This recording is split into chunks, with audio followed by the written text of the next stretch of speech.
అందరికీ నమస్కారం. సంతోషంగా ఉంది. సరే, ఇంతకుముందు మనం ఒక మాట మన సెషన్కి వెళ్ళే కంటే ముందు ఇంతకుముందు బాలస్వామి గారు తమిళంలో బహుశా వినే ఉంటాం. ఆయన అంటే బహుశా నాకు అనిపిస్తుంది ఇది ఒక రకంగా ఆ సెషన్కి ఒక కొనసాగింపుగా కూడా ఉండొచ్చేమో అనిపిస్తుంది. తమిళ మక్కల సాహిత్యం, బాల సాహిత్యంలో ఏం జరుగుతుంది, ఎట్లా వస్తుంది, అదొకటే కాదు. అంటే ఆయా యుగాల్లో వచ్చిన కేవలం రచనా కళ ఇదంతా కాకుండా ఆయా యుగాల్లో నాకు అర్థమైన తమిళం, ఆయా యుగాల్లో వచ్చిన సాహిత్యం కూడా బాల సాహిత్యంలో ఏ మేరకు ఇంపాక్ట్గా ఉందనేది Balaswamy, I think his name is Balaswamy గారు బహుశా నాకు తెలిసి వివరంగా చెప్పారు. ఇకపోతే ఇవాళ మనం ఇక్కడ మాట్లాడుకునే అంశం బాల సాహిత్యం రచనాకళ. నిజానికి బాల సాహిత్యం రచనాకళ అనే కంటే కూడా బాల సాహిత్యం ఎవరి కోసం రాస్తున్నాం, ఎందుకు రాస్తున్నాం, ఎవరికి అందుతుంది, ఏమందుతుంది అనేదే బహుశా నాకు తెలిసి ప్రధానంగా మాట్లాడుకోవాల్సిన అవసరం ఉంది. ఈ పరిస్థితుల్లో మనతో ఉన్నది డాక్టర్ భూపాల్ రెడ్డి గారు, డాక్టర్ ముకుందం గారి భూపాల్ రెడ్డి. ఉద్యమ నేపథ్యంలో తన పేరు భూపాల్గానే సుపరిచితులు. నేను 72లో పుట్టాను. నేను పుట్టకముందే ఆయన తెలుగు వెండి తెర మీద మా భూమిలో హీరో. ఆ తర్వాత 5 అవార్డులు అందుకున్న నంది అవార్డులు, క్షమించాలి, జాతీయ అవార్డులు అందుకున్న దాసి సినిమాకు హీరో. సరే, కొమరం భీం నుంచి మొదలుపెట్టి ఇదొక పార్శ్వం అయితే, భూపాల్ అనే పేరు అంబల్లబండ కథా సాహిత్యం నుంచి ఉగ్గుపాలు బాల సాహిత్యం వరకు తనదైన ఒక సంతకాన్ని ఆయన ఏర్పరచుకున్నారు. రచనా కళ విషయంలో ప్రత్యేకించి మమ్మల్ని అయినప్పుడు ఈ అంశాన్ని ఎందుకన్నానంటే, అనేక సందర్భాల్లో భూపాల్ గారి కథల్నే ఉదాహరణగా చెప్పి, ఇగో బాల సాహిత్యం ఇట్లా ఉండాలి, ఇది రాస్తే బహుశా ఇది పిల్లలకు అందుతుంది, ఈ కథ ఇట్లా చెబితే పిల్లలు ఓహో ఇంత సులభంగా అని నేర్చుకోగలుగుతారు అన్న ఆలోచన కలిగినప్పుడు భూపాల్ గారి కథల్ని అనేక సందర్భాల్లో తెలుగు బాల సాహితీవేత్తలు కావచ్చు, పరిశోధనలో పేర్కోవడం జరిగింది. ఆయనతో మాట్లాడే కంటే ముందు ఆయన కథ ఏమీ ఉండదు. ఇవల్ల మా అబ్బాయి నేను మాట్లాడుకుంటున్నప్పుడు ఒక అంశం జరుగుతుంది. ఆ అంశంలో బహుశా అక్కడ ఆయన సాక్ష్యంగా ఉన్నట్టయితే తెల్లారి భూపాలన్న దాన్ని కథగా చేస్తాడు. నేను ఇవల్ల మా బడిలో ఒక పిల్లాడికి పాఠం చెబుతున్నప్పుడు ఆ విద్యార్థి, ఎందుకంటే నా ఆలోచనకు కొన్ని పరిమితులు ఉంటాయి, నేను చాలా ప్రతిసారి చెప్తాను. పెద్దంటి అశోక్ ప్రతిసారి కూడా పిల్లలకి ఒక కోడి కథ చెప్తాడు, తల్లి ఎట్లా కాపాడుకుంటుంది, తల్లి కోడి పిల్ల కోడిలని. అట్లా నేను ఎక్కడికి వెళ్ళినా పిల్లల ఆలోచన పరిధికి సంబంధించి మాట్లాడుకుంటాను. ఎందుకంటే నాకు 100 రూపాయలు ఇస్తే ఆ 100 రూపాయలకు నేను కాఫీ వస్తుందా, టీ వస్తుందా ఆలోచిస్తా. అదే 100 రూపాయలు 1వ తరగతి అబ్బాయికో 2వ తరగతి అబ్బాయికి ఇస్తే ఇక్కడే కూర్చొని ఆ 100 రూపాయలతో అంతరిక్షంలోకి వెళ్తాడు, ఆ 100 రూపాయలతో అమెరికాకి వెళ్తాడు, ఆ 100 రూపాయలతో అవసరమైతే రాకెట్ కూడా కొనుక్కుంటాడు. కాబట్టి ఆలోచన పరిధిలో, అంటే నా ఆలోచన చదువుకోవడం వల్ల, ఇతరత్ర కారణాల వల్ల కావచ్చు, వయస్సు వల్ల కావచ్చు, నేను పూరైపోతాను కదా. కానీ ఆ పిల్లల ఆలోచన పరిధికి అందుకొని రాస్తున్న కథల్లో భూపాల్ కథలు అట్లే ఉంటాయి. పిల్లలు ఆడింది తన ఒక కథగా రాస్తాడు, పిల్లలు మాట్లాడింది ఒక కథగా రాస్తాడు, పిల్లలు చేసిన ప్రతి పనిని ఒక కథగా చేస్తాడు. కాబట్టి ఆ ఉగ్గుపాలు కథ కావచ్చు ఒక రచన కళగా దాన్ని ప్రత్యేకించి చెప్పాను. అది అయితే 2-3 అంశాలు నేను బహుశా ఇక్కడ భూపాల్ గారితో మాట్లాడిస్తాను. నేను మాట్లాడే కంటే కూడా ఆయన ఆ అంశాలు చెబితే బాగుంటుంది. భూపాల్ గారు, ఇది బాల సాహిత్యం గురించి మాట్లాడమని మనం పిలిచారు. సో ఒకే అంశాన్ని మొదటగా మిమ్మల్ని అడుగుతాను. నేను చదువుకున్నప్పుడు లేదా నేను బడికి వెళ్ళినప్పుడు టీవీ లేదు, కంప్యూటర్ లేదు, మొబైల్ ఫోన్ లేదు, ఏదీ లేదు. ఉంటే గింటే మా ఇంట్లో మార్కోని రేడియో, అది పెట్టగానే నన్ను దోచుకుంది బట్టినే పాట కంపల్సరీ వచ్చేది. ప్రతిరోజు మార్కోని రేడియో ఉండేది. సో ఆ మార్కోని రేడియో నేపథ్యంలో నాకున్న ఏకైక సాధనం మా ఇంట్లో డబ్బులు ఇస్తే సినిమాకు పోవడం, లేదు అంటే ఇంటికి వచ్చిన చందమామను ఇదంతా పుస్తకం చదవడం కదా. ఈ జనరేషన్ అంటే నా తరం అది కదా. ఈ జనరేషన్ ఏది చదవగలుగుతారు? లేదా ఇవాళ అన్నీ ఉన్నాయి. నేను చెప్పిన కంప్యూటర్ ఉంది, క్యాలిక్యులేటర్ ఉంది, మొబైల్ ఫోన్ ఉంది, ట్యాబ్ ఉంది, అవసరమైతే అన్ని రకాల అంతర్జాలం వల్ల చేతుల్లో ఉంది.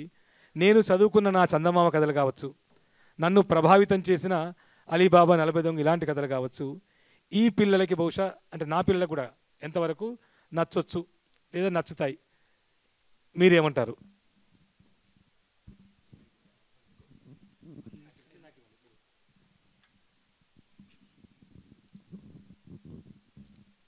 మోహన్,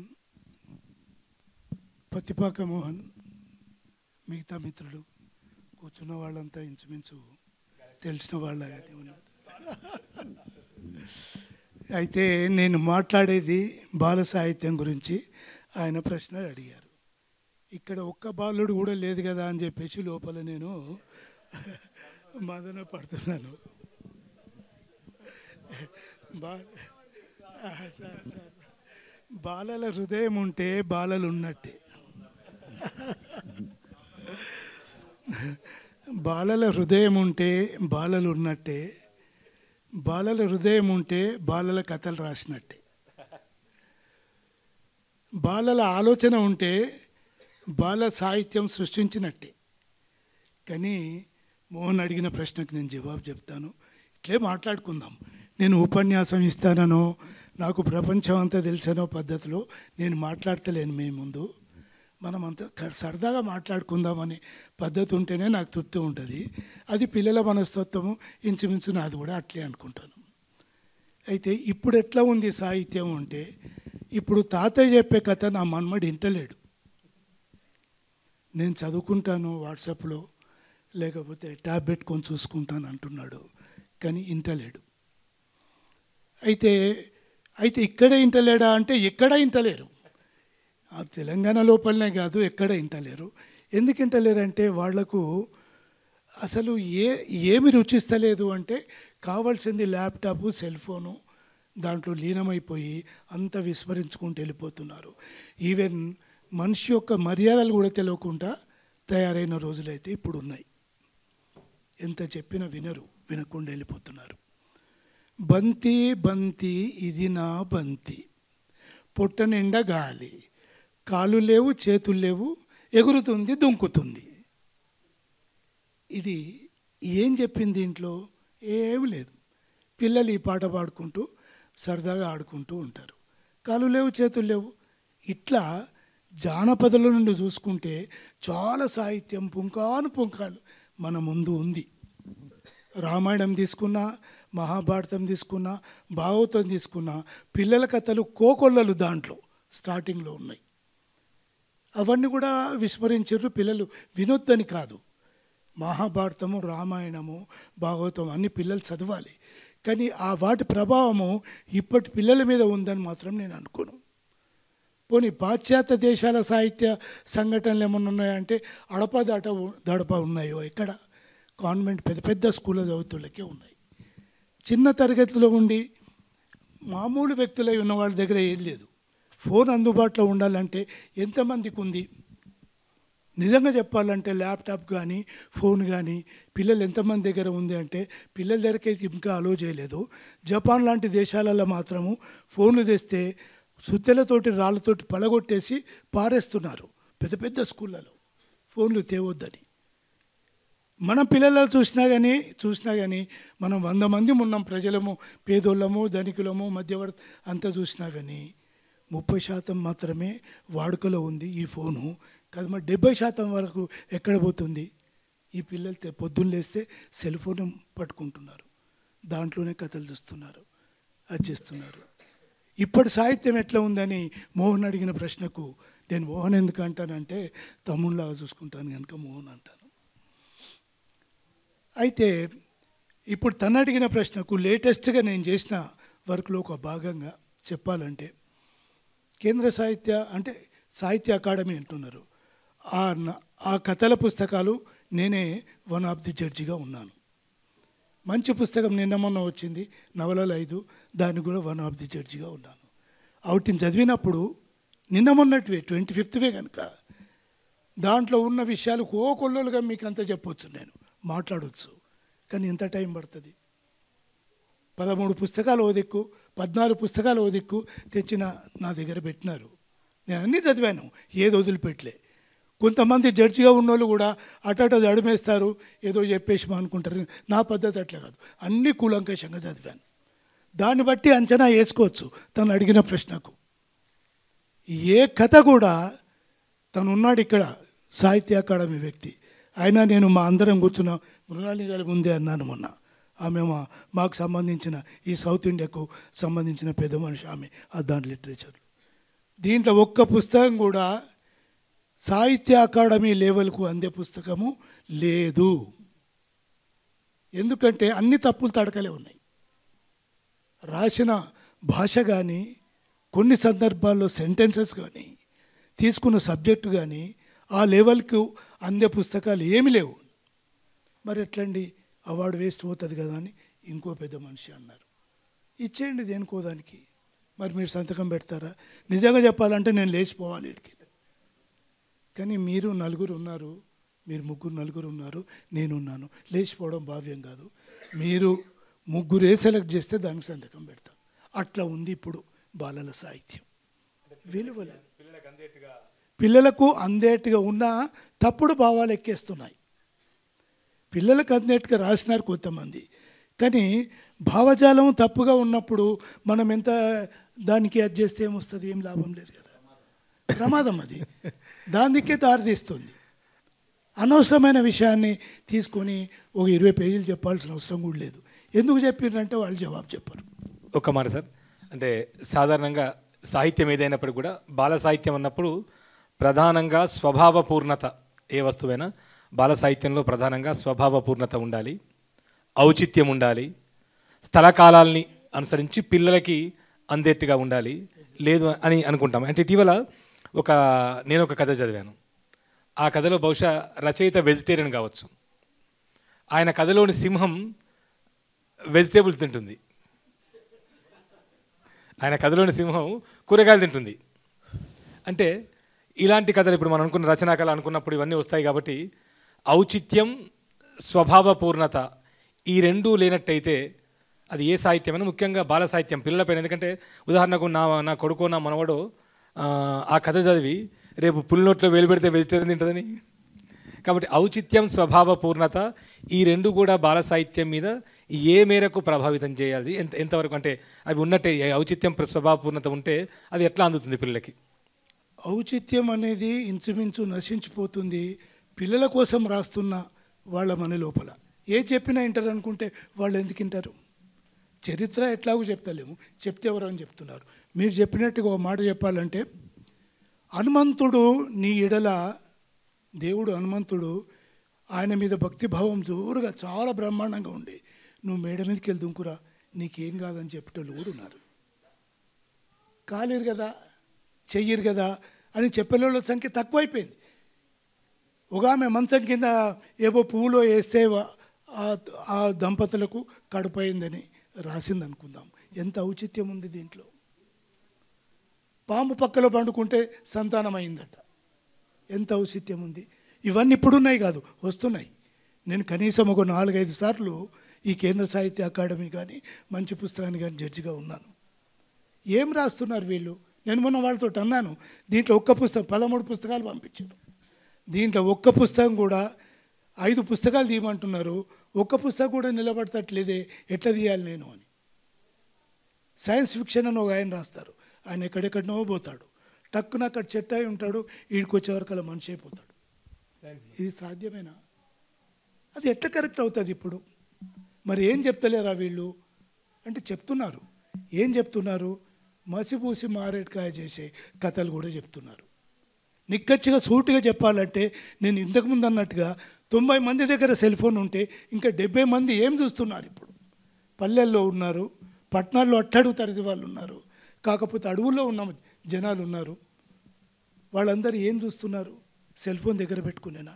పుస్తకాలు నిజంగా చెప్పాలంటే పుస్తక పఠనం తక్కువైపోయింది బాగా. పిల్లలు పుస్తకాలు చదువుతలేరు. చందమామ అంటే తెలియదు, బాలమిత్ర అంటే తెలియదు. ఆ తర్వాత ఇప్పుడు కొత్తగా వస్తున్న పుస్తకాలు చెప్పాలంటే వాళ్ళు ఈనాడు వాళ్ళు వేస్తున్న ఆ పుస్తకాలు కూడా అందుబాటులో ఉన్నట్టుగా లేవు. మరి ఎక్కడ పోతుంది సాహిత్యం? నేను ఎక్కడ పోయినా ఒకటి చెప్తా, ప్రతి టీచరు ఒక రచయితనే. ఆ టీచర్లను రాయమని చెప్పండి. ప్రతి టీచర్ ఒక రచయిత అయినప్పుడు బాల రచయిత మీకు ఎందుకు ఇంకా? పిల్లల సాహిత్యం ఈ 10 ఏళ్లుగా తెలంగాణలో 342 పుస్తకాలు వచ్చినాయి. 620 సారీ, ఇంకా కొంచెం ముందుకు అడిగేశారు. 620 ఇన్ని పుస్తకాలు వచ్చినాయంటే రాస్తున్నారు పిల్లలు. మరి పిల్లలు రాస్తున్నప్పుడు పెద్దలు ఎందుకు రాయాలి? పిల్లలు ఏం రాస్తారు? పిల్లల సాహిత్యం చదువు అని వేదకుమార్ ఓ 10 పుస్తకాలు పంపించాడు చెప్పమని. అంతా విన్న కథలే కొంచెం మార్చి రాసినారు, కల్పిత కథలే కొంచెం మార్చి రాసినారు. అది అయ్యింది. సరే, ఇంత మటుకు ప్రయత్నం చేసిన. నేను కూడా చెప్తాను, క్లాస్లో నన్ను ఎక్కడైనా పిలిచినప్పుడు డైరెక్ట్గా వెళ్ళి, బాబు మీరు చెప్పండి రా, ఏదన్నా రాయండి మీ ఇష్టం వచ్చింది. తప్పులు రాస్తారా, తప్పులు రాసినా సరే రాయండి, నాకు పంపించండి, ఎట్లా రాయాలనో అని చెప్తా మీకు. ఎంతవరకు అవుతుంది అది? సార్ ఉన్నంత వరకే ప్రోత్సహించి సారే. మా బంధువు అతను స్కూల్ పెట్టాడు, పెద్ద స్కూల్ పెట్టిండు. అయ్యా లైబ్రరీ ఉందా అంటే, లైబ్రరీ ఎందుకు అంటాడు. అరే పిల్లలకు లైబ్రరీ పుస్తకాలు అవ్వాలంటే వాళ్ళు క్లాస్ పుస్తకాలే చక్కగా చదువుతలేరు బాబాయ్, నువ్వు లైబ్రరీ అంటున్నావు, అవే చదవాలి. ఇవి లైబ్రరీ ఈ పుస్తకాలను ఏం చేస్తారు, ఎందుకు పెట్టినవా మెంటల్గా మీ స్కూల్ పెట్టినవి ఎందుకు అనాల్సి వచ్చింది అన్నట్టు. మీరు ఇట్లా పోతుంది. పిల్లల ప్రస్తావన తీసుకొచ్చారు కాబట్టి నేను చివరిగా అడుగుదాం అనుకున్నాను. ఇటీవల అంటే 2 అస్తిత్వవాద ఉద్యమాలు మనకు తెలుసు, స్త్రీవాద ఉద్యమం, దళితవాద చైతన్యం, మైనార్టీవాదం. అట్లాగే ఇవాళ పిల్లలు భూపాలన్న చెప్పినట్టు 2 తెలుగు రాష్ట్రాల్లో, ఇతర రాష్ట్రాల్లో జరుగుతున్నప్పుడు కర్ణాటకలో ఉంది, కొద్దిగా మన స్థాయిలో పిల్లలు రావడం లేదు.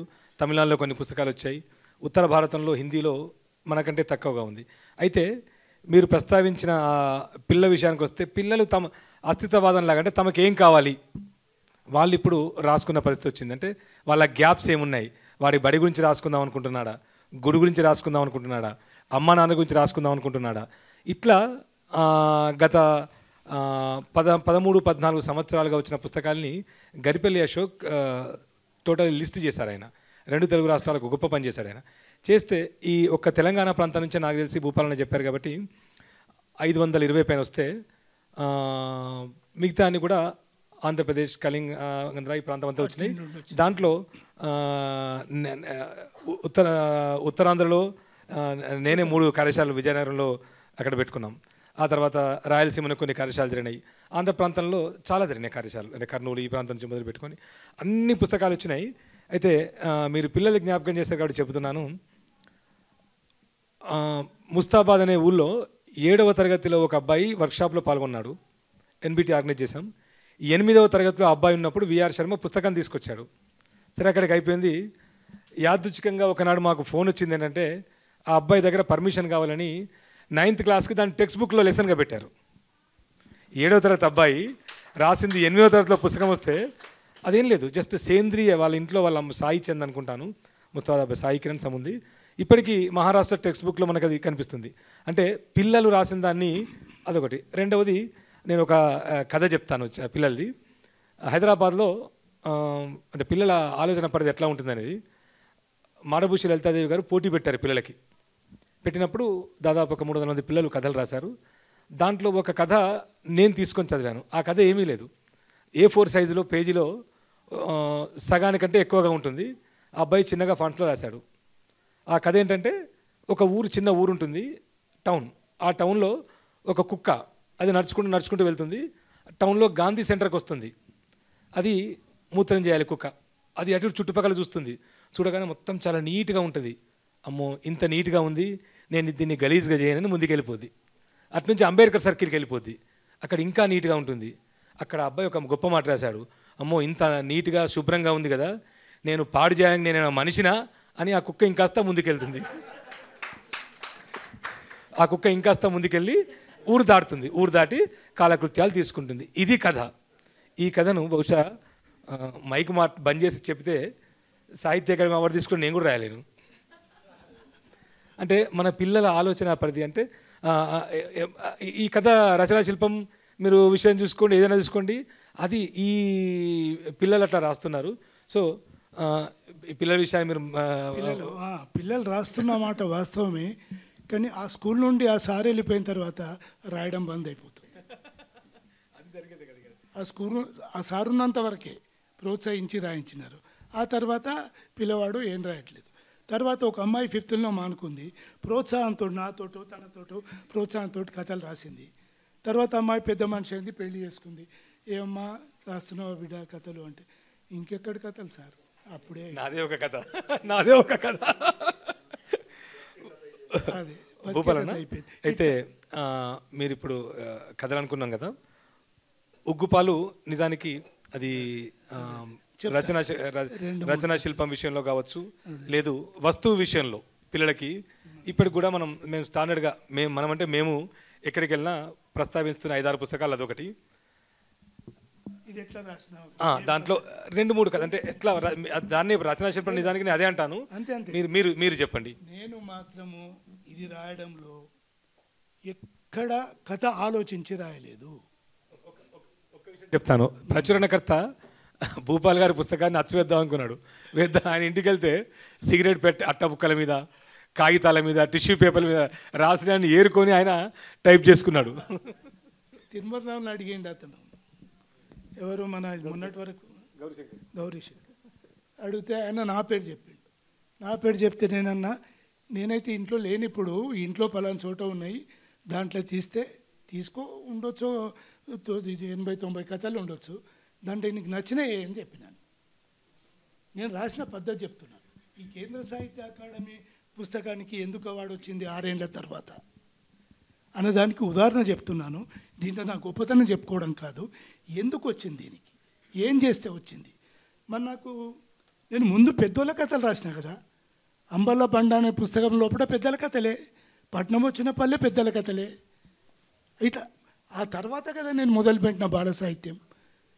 అయితే ఒక ఆమె ఉండే, పేరు చెప్పను ఇక్కడ, ప్రముఖ రచయిత్రి ఉన్నది ఇప్పుడు కూడా. ఆమె కవిత్వం రాస్తుంది, కథలు రాస్తుంది. నా పేరు ఎవరు, నేను అక్కడే ఉన్నాను, పక్కనే ఇక్కడ అన్నం తింటున్నాను, అక్కడ మాట్లాడుతుంటే ఎవరో ఉండి నేను వెనుక భూపాల్ గారు ఉన్నారంటే ఇట్లా చూసి, ఓ బాల రచయిత కదా అన్నది. అంటే అవునమ్మా నేను బాలల రచయితనే అనుకో సపరేట్ కూకున్నాను. తర్వాత ఆమె ఒక్క కథ కానీ ఒక పాట కానీ పిల్లల కోసం రాసిందా రాయలేదు.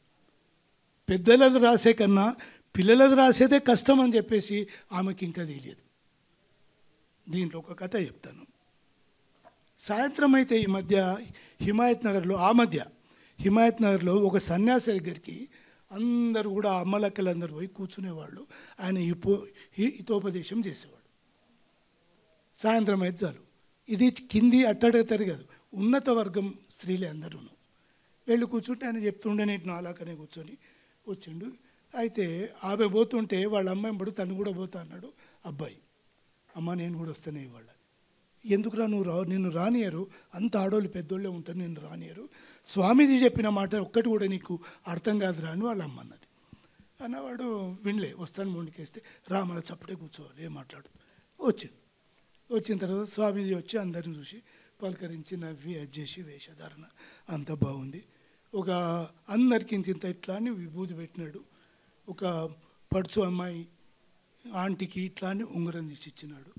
వీడు వింతగా చూసి దగ్గర పోయి స్వామి నమస్తే కాలు మొక్కరాను మొక్కిండు. నాకు ఒక బాల్ కావాలి,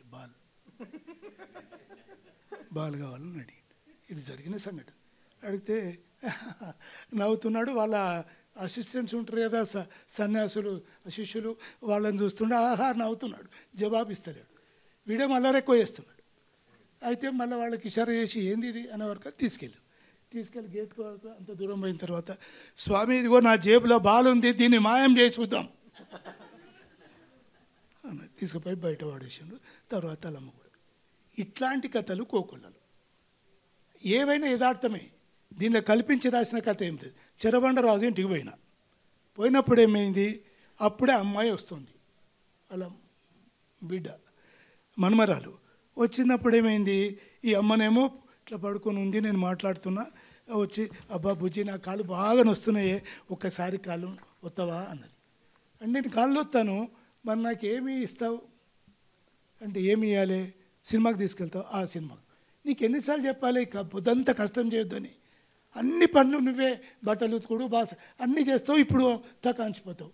సరే వత్తుతా, మరి సినిమాకి తీసుకెళ్తే ఏ సినిమా, నువ్వు నేను.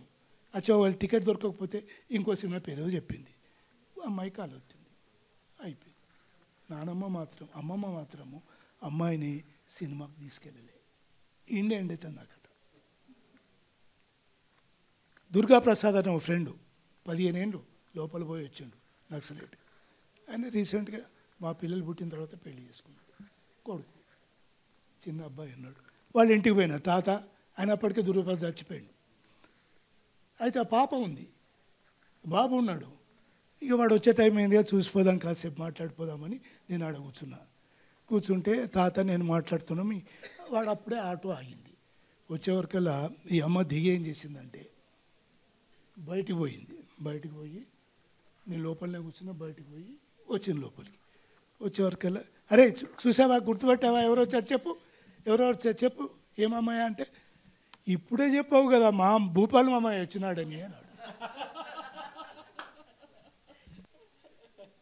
ఇట్లాంటి కథలే ఉంటాయి, అన్నీ చూసిన కథలే, చేసిన కథలే, ఎక్కడ పడితే అక్కడే. అందుకనే ఆయన ఏం చేసిండు, అన్నీ తీసుకుపోయి అన్నీ ప్రింట్ చేసి పడేసిండు, ఏదో వదిలిపెట్టలే. ఇక నేను మర్చిపోయినా అది గౌరీశంకర్ చేసిన పని. అది తర్వాత 4 సార్లు ప్రింట్ అయింది ఈ పుస్తకము, తీసుకుపోయి వేసేసిండు, ప్రింట్ అయిపోయింది. మరి ఎట్లకెళ్ళి వచ్చినాయి ఈ కథలు ఎట్లొచ్చినా నాకు జానపదులు నేర్పిన టెక్నిక్ ఒకటి ఉంది,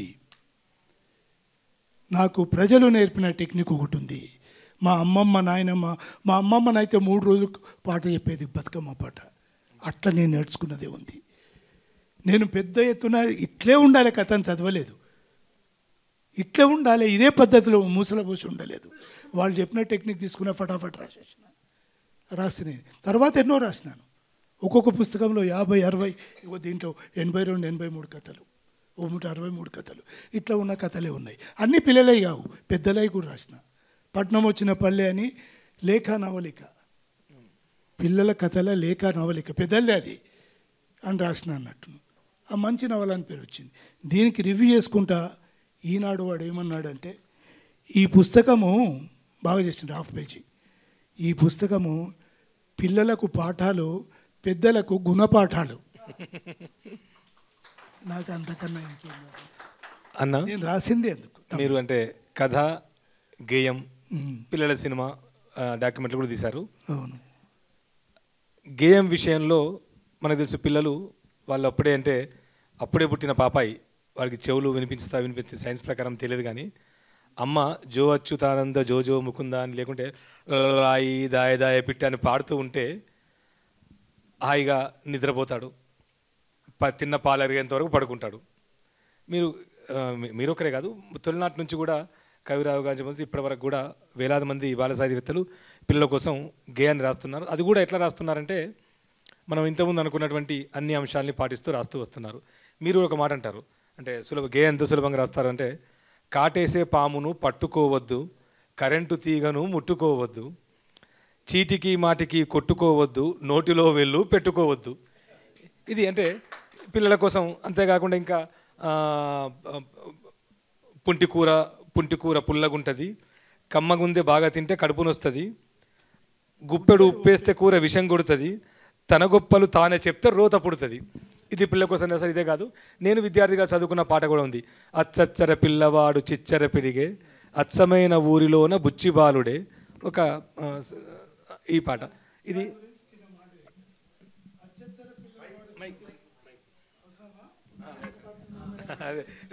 రికార్డ్ చేస్తున్నారు. అచ్చచ్చర పిల్లవాడు చిచ్చర పిడిగే అనే పాట కేవలము 10 నిమిషాల్లో రాసిన పాట. ఎల్లమ్మ సినిమాలో ఒక పాట రాసినాను, అది చార్మినార్ చౌరస్తా నుండి అంబర్పేట పోయే లోపలనే రాసిన. నా ఎంబర్ డైరెక్టరు, కెమెరామెన్ వెనక వస్తుంటే ఇంటికి పోయే వరకల్లా పాట ఇచ్చేసిన. ఎప్పుడు రాస్తావంటే, మీరు వస్తుంటే అప్పుడప్పుడు ఆగిన కదా, అప్పుడే రాసిన అని ఇచ్చేసిన. అచ్చచ్చరి పిల్లవాడు గురించి ఏం చెప్తున్నా అంటే, అదేమో సినిమా పాట ఫేమస్ అయింది. నాది నాదంటావు నేనే గొప్ప అంటావు, నీది ఏదో చెప్పు నరుడా ఓ నరుడా అని నాజర్ పాడతాడు ఆమె చనిపోయినప్పుడు. మ్యాక్బెత్ నవల అది ఒకటి, దాంట్లో అది పుస్తకం సినిమాలాగా తీసినాం, ఎల్లమ్మ అని సినిమా. అది రాసినట్లే ఉంది. అంటే రచయిత మూడుని బట్టి, చెప్పే విషయాన్ని బట్టి టక్కున దొరికిపోతాయి కొన్ని. ఈ అచ్చచ్చరి పిల్లవాడు చిచ్చరి పిడిగి అంటే ఏందని తెలంగాణ ఒక కవి అడిగింది నన్ను. అచ్చా అచ్చారే బోత్ అచ్చా, దాంట్లోకి వెళ్ళి తీసుకున్నమాట అది. అచ్చచ్చర పిల్లవాడు చిచ్చర పిడిగే, అచ్చమైన ఊరిలోని బుచ్చిబాలుడే, ఎండినట్టి తుమ్మకాయ తీసుకొచ్చని ఇరిచి గజ్జెలోలే కట్టి నాట్యం ఆడని పాట ఉంది, పాట పాడి వినిపించాలంటే టైం లేదు కనుక ఉన్నాయి రైమ్స్ కొన్ని చెప్తాను నేను. ఈ పద్ధతిలో పోయింది. 5వ తరగతిలో 7-8 ఏళ్ళు ఆ పాట తెలంగాణ ఫస్ట్ పాట. ఇప్పుడు తెలంగాణ ఫస్ట్ పాట అదే పుస్తకంలో పాఠ్య పుస్తకంలో వచ్చింది. ఆ తర్వాత ఇప్పుడు జాబిలి అనే పుస్తకంలో 1వ తరగతిలో ఒక పాట ఉంది, 2వ తరగతిలో 2 కథా గేయాలు బొమ్మల గేయాలు ఉన్నాయి, 3వ తరగతిలో 3 పాటలు నాయి ఉన్నాయి ఇప్పుడు కూడా ప్రజెంట్గా జాబిల్లో. ఎందుకు చెప్తున్నానంటే నేను ఎప్పుడైతే పిల్లలకు మనసిస్తామో, పిల్లలతో ఉంటామో, పిల్లల హృదయాన్ని అర్థం చేసుకుంటామో ప్రతి ఒక్కరం కూడా రాయొచ్చు. నా రిక్వెస్ట్ ఎప్పుడూ పెద్దలతో అదే, మీరు చాలా రాసిండ్రు, మా పిల్లలు అంటే మన పిల్లలు, వాళ్ళ కోసం ఒక్క పాటనో ఒక పద్యమో రాయండి. మీరు రాయగలరు, మీరు రాస్తలేరు. ఎందుకు రాస్తలేరు? పిల్లల సాహిత్యమైన ఒక ఆమెనది ఓ గట్లే ఉండి ఏం రాస్తాం, తక్కువ చూపు ఎందుకు పిల్లల సాహిత్యం అంటే. నిజంగా పిల్లల సాహిత్యం రాసోళ్ళే ఎక్కువ స్ట్రగుల్ పడతారు. ఉదాహరణకు చెప్తాను నేను, మొన్న చదువుతూ ఎక్కడనో ఇన్వాల్వ్ అయి ఉంటే ఏదైనా సబ్జెక్ట్ చదువుతుంది అని మనకు ఎప్పటి నుండో తెలుసు. నేను పుస్తక భాష వాడతలేను, అందుకని చెప్పాను. పుస్తక భాష ఇవన్నీ చెప్తే ఇది పెద్దగా పోతుంది కనుక అక్కడ పోలేను, మామూలుగా మాట్లాడుతున్నాను. నేను బస్సులో వస్తున్నాను, నా జేబులో డైరీ ఉంది. నేను అన్నం తిని అది పెరుగన్నం తెచ్చుకున్నాను, పారేయబోతే నా డైరీ కింద పడే వరకల్లా కింద పడగా నేనేమనుకున్నా, అరే జేబులో ఉన్న చిన్న డైరీ కింద పడ్డది, లోపల పెట్టుకున్నా. పోయి పడుకునే వరకు నాకు ఒక కథ దోసింది. చిన్న ఎట్లా పట్టుకుంటాను చూడండి కథలంటే. ఇది పడ్డది ఒక కుర్రవాడు చూశాడు మా ఇంటి దగ్గర. అది పడ్డదో లేదో మొత్తం మీద పోయింది అనుకున్నా, ఇల్లంతా దేవులాడితే ఎక్కడ దొరకలేదు, అయిపోయింది. కొన్ని రోజుల తర్వాత ఒక ఫోన్ వచ్చింది నాకు. నేను అల్లుకున్న విధానం చెప్తున్నాను. ఫోన్ వచ్చి, నీ డైరీ నాకు దొరికింది, నేను ఫోన్ చేస్తున్నా, ఇది నా ఫోన్ కాదు, ఇది ఒకరు తోపంటు పోతున్న ఒక ఆమెకు 3 నిమిషాలే మాట్లాడతా, నీకు 30 రూపాయలు ఇస్తా అంటే నాకు ఇచ్చింది, కనుక నా నంబర్ నీకు దొరకదు, నీ డైరీ నా దగ్గర ఉంది. ఇబ్రాహిం పఠాన్ చౌరస్తా కాడికి రా, పలానా నంబర్ కాడ ఉండు, నాకు నీ డైరీ లోపల 500 రూపాయలు ఉన్నాయి. ఇప్పుడు కూడా 500 రూపాయలు ఉంటాయి పర్సు కాక. 500 ఇవ్వాలి, ఇంకా 60 రూపాయలు ఎక్కువ ఇవ్వాలి, అప్పుడు డైరీ మాత్రమే ఇస్తా, నేనేమి ఇయ్య. ఎందుకంటున్నా అంటే దీని ప్రాముఖ్యత నాకు తెలుసు, చూసిన. నీ ఎక్కడెక్కడో నీ సెల్ నంబర్ కాకపోతే, చిన్నవి కాకపోతే నీ బ్యాంక్ అకౌంట్ నంబర్లు, ఆ నంబర్లు, ఈ నంబర్లు అన్నీ ఉన్నాయి. ఇది పోతే నీ కష్టమని నాకు తెలుసు. ఇది ఎవరికైనా దొంగకు దొరికితే తప్పకుండా నీ బ్యాంక్ కాలేదు, వీడన్నీ నాకు చెప్తానే ఉండిపోయి. అరే నాయన నేను వస్తారా, నీకు ఇస్తా, 500 తీసుకో, ఇంక 60 రూపాయలు ఇస్తా, నీ బస్ ఛార్జ్ కూడా వస్తానే అన్నా అని వెళ్ళే వరకలా వాడు మూతి కట్టుకుండు, ఇక్కడ కట్టుకుండు, ఆ నంబర్ తెలియదు, అది నాకు ఇచ్చిండు, పారిపోయిండు. నేను పక్కకుండా చూసిన, దూరంగా ఎప్పుడు మా ఇంటికి వచ్చి మా బామ్మర్ది కనబడ్డాడు, ఇద్దరు కలిసిపోతున్నారు.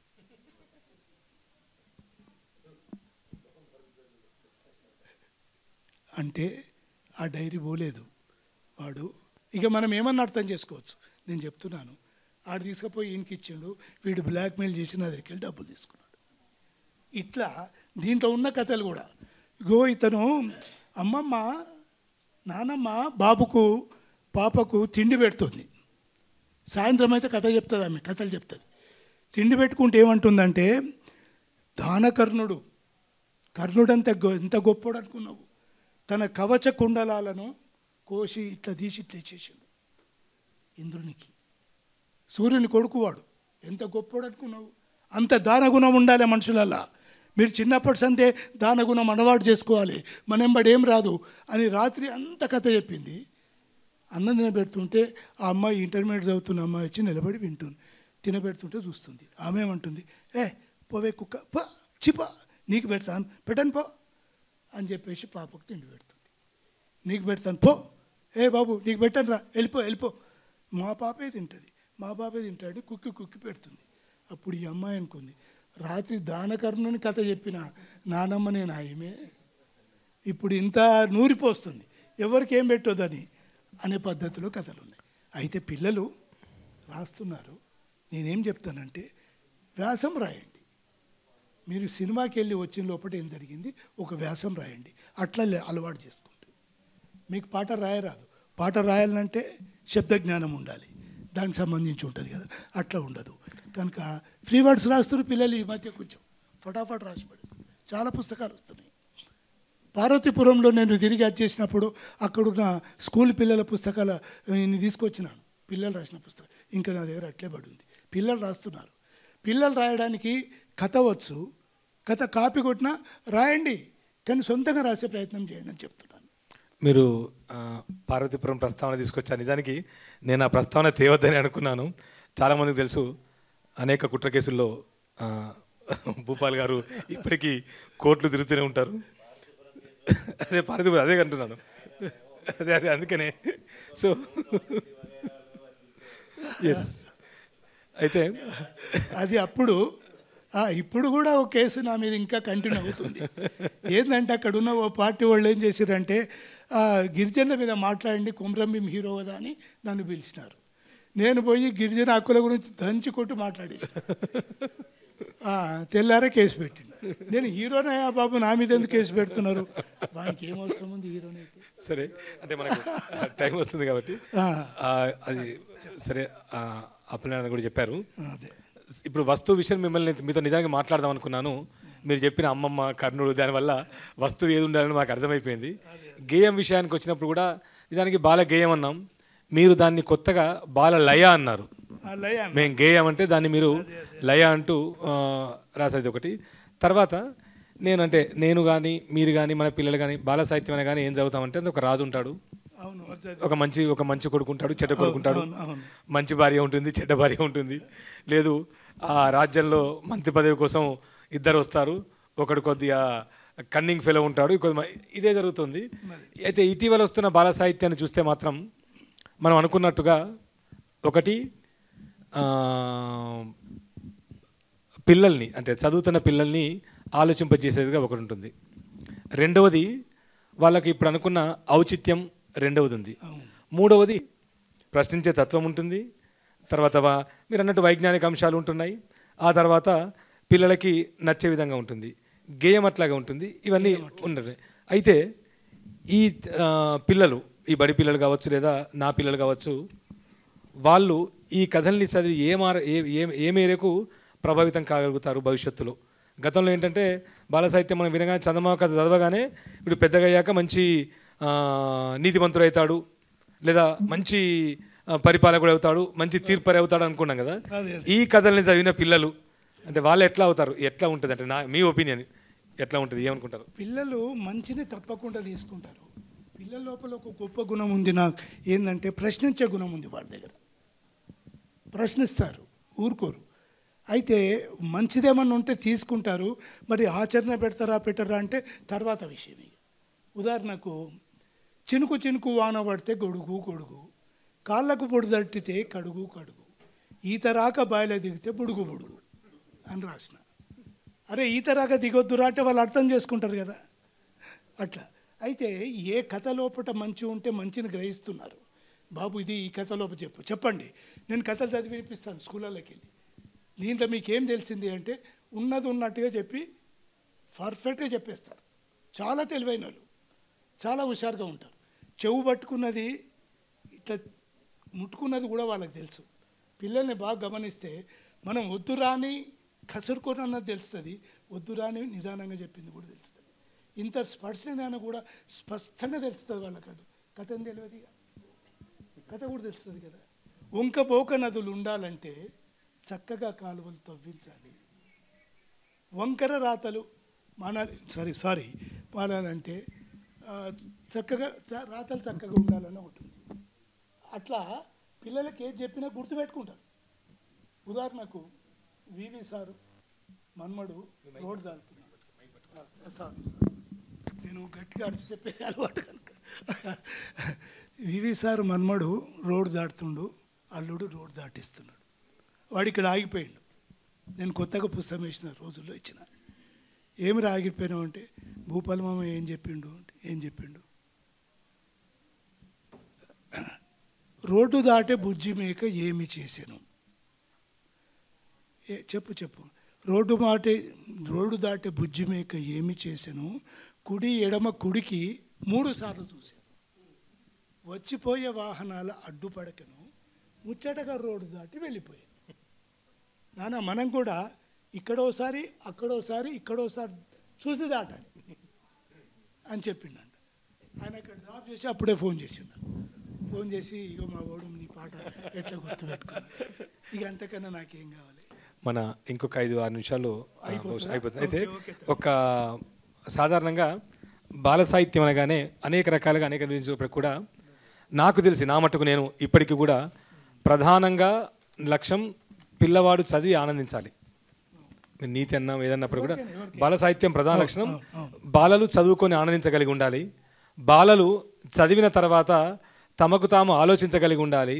బాలలు చదివిన తర్వాత హాయిగా మరిచిపోయి నీళ్ళల్లో వాగులో దుంకి ఆడతారు కదా, అట్లా ఉండాలి. కాబట్టి ఇవాళ మనం మీరు అన్నట్టు సరే కొన్ని అంశాలని మనం చెప్పొచ్చు పిల్లలకు, కానీ నీతుల్ని లోకరీతుల్ని మంచి చెడుల్ని చెప్పినట్టయితే అంటే తొలి ఆనందం పక్కకు పెట్టి ఇవన్నీ వచ్చినట్టయితే అది పిల్లలకు అందుతుందని నేనైతే అనుకోవడం లేదు. ఎందుకంటే పిల్లలతో కలిసి ఆట ఆడితే ఆడతారు, పాట పాడితే పాడతారు తప్ప ఎప్పుడైతే మనము నీతి చెప్పడం మొదలుపెట్టామో బహుశా ఆ కథ కూడా వాడికి విషయంలాగానే అనిపిస్తే అవకాశం ఉంటుందేమో అని అనిపిస్తుంది. Exactly correct. నీతులు ఎప్పుడు పిల్లలకు చెప్పొద్దు, పెద్దలకు చెప్పాలి. పెద్దలకు చెప్పే పెద్దలకు ఏం చెప్తాము, పెద్దలు చిన్నోళ్ళు పెద్దోళ్ళు అయినారా. నీతులు ఎప్పుడైతే చెప్తామో పిల్లలు ఆ నీతిని పట్టుకోరు. విశ్వదాభిరామాయణ చాలా రాయొచ్చు. నేను కూనల్లమ్మ టైప్లో 2 పుస్తకాలు రాశాను. అయితే దాంట్లో కూడా నీతి చెప్పలే, ఆలోచించమని చెప్పినాను. ఈ పాటల్లో నా పాటలలో కూడా ఆలోచించండి మీరని ఉంటుంది, అక్కడ ఆగిపోతుంది, తర్వాత వాళ్ళే ఆలోచిస్తారు. కానీ నీతి చెప్తే మాత్రం పిల్లలు బోల్తా పడ్డట్టే. వదిలిపెట్టాలి వాళ్ళే వాళ్ళ ఊకే వదిలిపెడితే వాళ్ళే చక్కదిద్దుకుంటారు అన్నట్టు. ఇది చాలామందికి తెలియదు. ఇప్పుడు పుంకాలుగా మనకు శతకాలు వచ్చినాయి. నా దగ్గర 30 శతకాలు ఉన్నాయి. అంత నీతి చెప్పిన వాళ్ళే. మరి వేమన నాకు పని చేయలేదా? చేసింది. సుమతి చేయలేదా? చేసింది. విశ్వదాభిరామ చేయలేదా? చేసింది. చెప్తున్నాను విషయము. దాశరథి శతకం చేయలేదా? చేసింది. భాస్కర, ఇవన్నీ ఉన్నాయి. కానీ మనం అర్థం చేసుకోవడానికి కానీ పిల్లలకు బట్టి పట్టిస్తే పదజాలం మాత్రం అబ్బుతుంది. పిల్లలకు పదజాలం అబ్బాలంటే తప్పకుండా అదే 5 నిమిషాల టైం ఉందా? ఇంకా అదే ఇక ఇట్లే టైం పోతుంటుంది. టైం అయితే ఇక నేను దిగినా అంటే ఇక ఈ 4 పుస్తకాలు చదివి పెట్టే వరకల్లా అది అయిపోద్ది అన్నట్టు. అన్ని ఇంట్రెస్ట్ అయిన పాటలు ఉంటాయి, బ్రహ్మాండమైన పాటలు ఉంటాయి అంతే. కనుక నేను ఫీల్ అయ్యేది ఏంటంటే చివరగా నా రిక్వెస్ట్ ఏమంటే, పెద్దలైన మీరున్నారు, పిల్లలు లేరు, పిల్లలకి ఏం చెప్తట్లేదు. నేను చాలా రాసిన 25 పుస్తకాలు వచ్చినాయి నా. ఇవి 25 పుస్తకాల్లో పిల్లల సాహిత్యం సగం ఉంది. పెద్దలం కూడా పిల్లల కోసం ఏదో ఒక పాటను, ఒక కథను, ఒక గేము, ఏదన్నా ఒకటి రాద్దాం. నా రిక్వెస్ట్. స్కూళ్ళలో పోయి టీచర్లు నేను అదే అడుగుతా, రాయండి, పిల్లల కోసం రాయండి. మనం చెప్తే పిల్లలు వింటారు. పిల్లలతో రాయించండి, వాళ్ళు గొప్ప వాళ్ళు తయారవుతారు. పిల్లలతో రాయించడం వల్ల ఏమవుతుందంటే వాళ్ళ ఆలోచన శక్తి పెరుగుతుంది. వాళ్ళు కమిట్ అయిపోయి ఉంటున్నారు. కమిట్ అయిపోయి ఉండి ఏం చేస్తున్నారంటే అట్లాంటి పొరపాటు చేస్తలేరు. ప్రతి ఒక్క పిల్లవాడు కూడా రాస్తే రచయితనే అవుతాడు. మీరు అనేది కరెక్టే.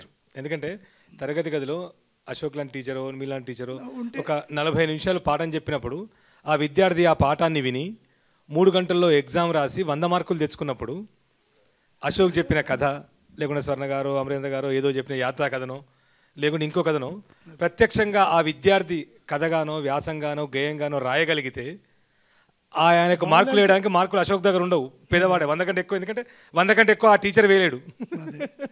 బాలగతాత బాపూజీ ఆయన పుస్తకంలో కూడా అవార్డు వచ్చిన పుస్తకం కేంద్ర, దాంట్లో కూడా మంచి పాటలు ఉన్నాయి. అవును, పెద్దల కథలు రాశాను. పిల్లల గురించి వాళ్ళ గురించి వాళ్ళు రాసుకుంటట్లేరు. ఒకటి పిల్లలకు చెప్పాలని నా మొదటి పుస్తకంలో కూడా పెద్దల పాటలే అయినా చివరి 2 పాటలు పిల్లలే ఉన్నాయి. ముందు నుండి కూడా పిల్లల మీద ప్రేమ ఉంది కనుక పిల్లల కోసం రాద్దాం. మొక్కై వంగనిదే మానై వంగున అనే సామెతను దృష్టి పెట్టుకొని పిల్లల కోసం మంచి మాటలు రాద్దామని. నాది ఏ చూసినా పిల్లలకు ఉపయోగపడేది ఉంటుంది. 5 పుస్తకాలలో నాది మొత్తం ఇప్పటి వరకు 25 పుస్తకాలు వచ్చినాయి. వీటికి 5 మాత్రమే తెచ్చిన అనుకుందాం. ఇగో దీని నిండా పాటలు, దీనికి రావాల్సి ఉండే అవార్డు నాకు కోరికుండే, కానీ దానికి వచ్చింది. దీంట్లో అన్ని బ్రహ్మాండమైన గేయాలు బ్రహ్మాండంగా వాడవచ్చు అన్నట్టు. అట్లా ఇగో ఇది లేటెస్ట్గా వచ్చిన పుస్తకం, ఇది లేటెస్ట్గా. ఇగో వీళ్ళ శివాజీ వేశాడు, శివాజీ అని ఆ రచయిత పార్వతీపురం సినీ గేయ రచయిత. సినీ రచయిత ఆయన వేసింది. దీంట్లో అన్ని కథా గేయాలి. దీంట్లో కథ ఉంది, గేయం ఉంది కదా. కథా గేయం చదివినప్పుడు పిల్లవాడు ఇంక ఇంట్రెస్ట్గా ఫీల్ అవుతాడు ఏం చెప్పిండని. అట్లా తమ్ముడు అది సంగతి. నేను రాయడానికి కారణం ఇదే, ఇంకా వదిలిపెట్టలేదు, అదే రాస్తున్నా.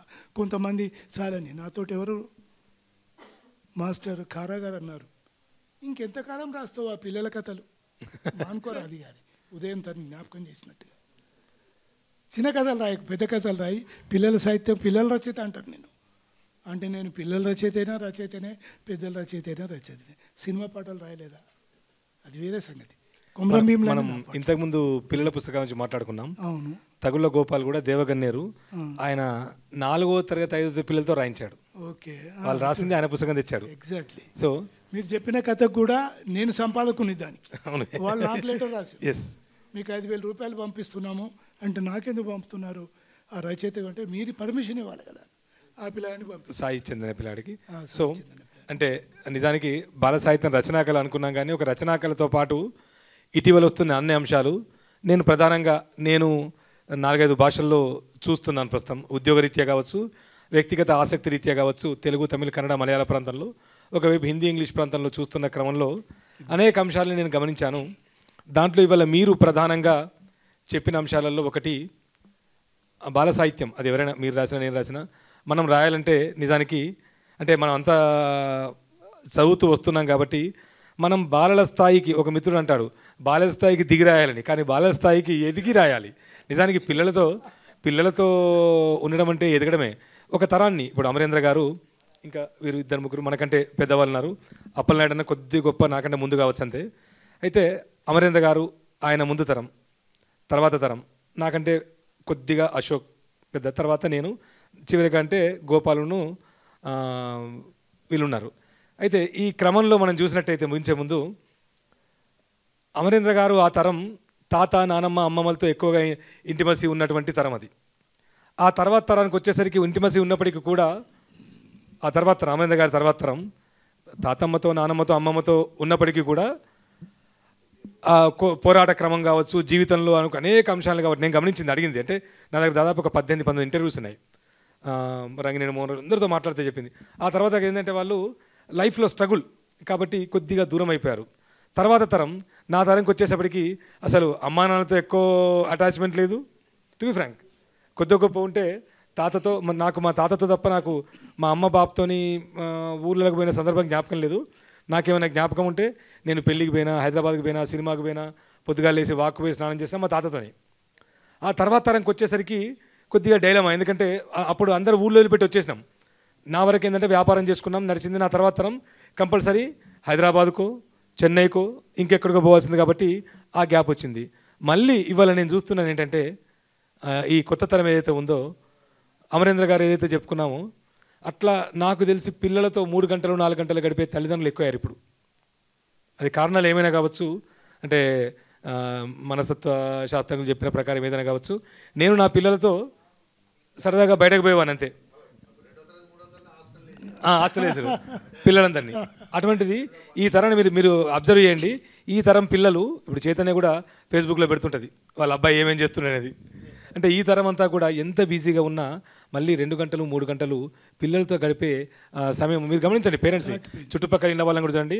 ఇంతకుముందు పిల్లల్ని ఇప్పుడు నాన్న బుజ్జి అని వాళ్ళు చెప్పిన దాన్ని మనం అడ్జస్ట్ అయ్యేటువంటి ఒక తరం తయారైంది. కారణం ఏంటంటే అది సాహిత్య ప్రభావమా, లేకుంటే వాళ్ళకు వచ్చిన తెలివిడా, వాళ్ళ సినిమానా, వాళ్ళ పరిసరాల, వాళ్ళ పాఠ్య పుస్తకాల, లేకుంటే వాళ్ళ అన్ని రకరకాలుగా విస్తారం, వికాసము, ప్రయాగము, పరిణతి ఏదైనా కావచ్చు, అన్ని దశల్లో వచ్చిన మార్పులు కావచ్చు. బహుశా మనం ఇంతవరకు మాట్లాడుకున్న అన్ని అంశాలు కూడా ఈ ఎఫెక్ట్ బహుశా తెచ్చుంటాయి అనుకుంటున్నాను. సో మీరు ఒక్క మాట మాట్లాడితే మనం వెళ్ళిపోదాం. మనసు ప్రమాదాన్ని కరెక్ట్, మనసు ఉండాలి. మనసు ఉంటే రాస్తారు, దాంట్లో ఇన్వాల్వ్ అయిపోతే రాస్తారు అనేదానికి నా కథ కాదు, మధురాంతకం రాజారాం గారి కథ చెప్పి మనం ముగించుకుందాం. బంగారం తయారు చేయాలని అనుకున్నట్ట ఒక అబ్బాయి. బంగారం తయారు చేయాలంటే ఆయన రాసిన కథనే. ఎట్లా అని చెప్పి నా దగ్గరికి వచ్చారు. ఒక ఇటుకపల్లి ఒక సన్నాసి దగ్గరికి పోయిండు. సన్నాసి ఋషివేషం అని, సార్ నేను బంగారం తయారు చేయాలనుకుంటున్నా, ఇదిగో బాబు ఆ ఇటుకపల్లి తీసుకో, రాయన్న తీసుకో, తీసుకొని అయితే ఇప్పుడు మనకు ఇది ఉంది కదా, ఒక తీగ ఏదన్నా చిక్కుడు ఆకు మొత్తం పిండి దాని మీద పోయి పోసేటప్పుడు మాత్రము నీ మనసు ఎప్పుడు కూడా కోతి దిక్కుపోవద్దు. కోతి దిక్కుపోతే అది బంగారం కాదు. ఇక వీడు రోజు ప్రయత్నం చేస్తున్నాడు, అది కోతే జ్ఞాపకం వస్తుంది. అట్లా పిల్లల గురించి రాయాలంటే పెద్దతనము, అహంభావము, అది వాడిని దబాయిద్దాం, తిడదాం, అవన్నీ మర్చిపోవాలి. అని తిడదాము, కొడదాము, వాడిని అది చేద్దాము, ఇట్లా రాయదు, ఇది చేయరా, అది వద్దు. పిల్లలు దానికి పిల్లలంతా ఎదిగి రాస్తేనే పిల్లల కథ, నాటకము, బ్యాలే ఏదైనా కానీ కాక అవుతుంది. కానీ మిగతాది మాత్రం ఏం కాదని నా జీవితం చెప్పింది. చదివి నేనేం చేశాను, ప్రతి ఒక్కటి అల్లుకున్నాను చిన్నప్పుడు. నా పిల్లలకు ఇప్పుడు జ్ఞాపకం చేస్తాను. మనమలైనరు వాళ్ళు అంటారు, చిపోలంజీ కథ చెప్పవా అని, చిట్టి పొట్టి లంబుమా అని కల్పించి చెప్పాడు. ఒకసారి మా అబ్బాయి ఎక్కడో దొడ్డి కూర్చొని వచ్చేది చేస్తుంటే, ఎందురా కాళ్ళు కడుకోలేదు అని చెప్పేసి అప్పటికప్పుడే కథ లేదు. ఎట్లా లేదు, ఓ పంది పిల్ల ఉంది, ఆ పంది పిల్ల కాళ్ళు కడుకోకపోయి తింటే దానికి దగ్గు వచ్చేసింది, కడుపు పోయింది. అది కడుకుంటే అయితే ఎంత రాకపోవు, మరి నువ్వెందుకు కడుకోవు అని ఇట్లా కల్పించి ఎప్పటికప్పుడు చెప్తుండే వరకల్లా ఇక దాంతో ఎదిగిందేమో. మీరు పక్షులు జంతువులు చెప్పారు. నిజానికి పక్షులు జంతువుల గురించి మనం మాట్లాడుకునే సమయం లేదు, బట్ అయితే ఒక మాట మాత్రం చెప్తాను. భారతీయ బాల సాహితీవేత్తల్లో బహుశా నా ముందు తరం ధన్గోపాల్ ముఖర్జీ, గేనెక్ అనేదాన్ని అమరేంద్ర గారు దాన్ని అద్భుతంగా, అంటే ఇప్పటికీ అది ఎన్ని కాపీలు అమ్ముడు పోయిందో టెక్స్ట్ బుక్లో పెట్టారు దాన్ని. అంటే కేవలం మీరంటే ఒక పావురాన్ని ప్రతీకగా తీసుకొని, క్యారెక్టర్గా తీసుకొని సెకండ్ వరల్డ్ వార్ నుంచి ఆ తర్వాత గమ్మత్ ఏంటంటే అమరేంద్ర గారు ఎప్పుడు బాల సాహిత్యం ముట్టుకున్న కప్పలు, పావురాలు ఇవే వస్తాయి ఆయనకి. అట్లా ఇదొకటి. రెండవది చివరిగా ఏంటంటే, మీరు ఎవరైనా భూపాల్ గారితో ఒక్క నిమిషం మాట్లాడచ్చు. మీరు ఎట్లా గుర్తు చేశారు, ఎవరిది, మధురాంతకం గారిది. ఇప్పుడు ఔచిత్యం అనుకున్నాం కదా, స్వభావ పూర్ణత అనుకున్నప్పుడు ఈమె మన తురగా జానకి గారు ఒక మంచి కథ రాస్తారు. అదేంటంటే, తను పల్లెటూరు నుంచి వచ్చిన ఒక ఎలక హైదరాబాద్కి వస్తుంది. సిటీ ఉదాహరణ డైరెక్ట్ చెప్తున్నాను. హైదరాబాద్కి వస్తుంది, ఒక హోటల్లో ఉండి ఎలకలు తింటూ ఉంటుంది. అది పిల్లి ఎలకలు తింటూ ఉంటుంది. అది ఏమనుకుంటుందంటే, నేను హైదరాబాద్లో ఉన్నాను కాబట్టి నా పిల్లలు ఈ ఎలకలు లాంటివి తినకూడదు, బ్రెడ్ ముక్కలు పెట్టి తినాలి, కేక్ తినాలని పాపం పిల్లలకి బ్రెడ్లు కేకులు అన్నీ పెట్టి పెడుతుంటుంది. అయినా పిల్లలకి తృప్తిగా ఉండదు, ఏదో వెళ్తుంటుంది. ఎలకను ముట్టుకోవద్దని చెప్తుంది. ఒకనాడు అనుకోకుండా, స్వభావపూర్ణత కదా, స్వభావ సిద్ధంగా పిల్లి ఆహారం ఎలకనే. ఆ ఎలక పిల్లి చిన్న ఎలకని తింటుంది. తినగానే దానికి చికెన్ బిర్యానీ తినంత ఆనందం వస్తుంది. అప్పుడు తల్లి అనుకుంటుంది, తప్పదు, నేను స్వభావాన్ని మార్చలేను అని. కాబట్టి ఇలాంటి కథలు. సో ఎవరైనా భూపాల్ గారిని ఒకరిని అడిగితే మనం ఏమైనా అడగచ్చు. అయితే నా మాట ఒకటి ఉంది, రాయడం సరే, ప్రచురించడం సరే, వాళ్ళకి చేర్చాలి. ఎంతమందికి చేరుతోంది అనేది పాయింట్. దీనికి నేను ఎప్పుడు ఒకసారి బాల సాహిత్యం మీద సెమినార్ జరిగితే నేను ఒక వ్యాసం రాసి చివరిలో చెప్పాను అనమాట. కంపల్సరిగా ఇదివరకు లైబ్రరీ అవర్ అని ఉండేది.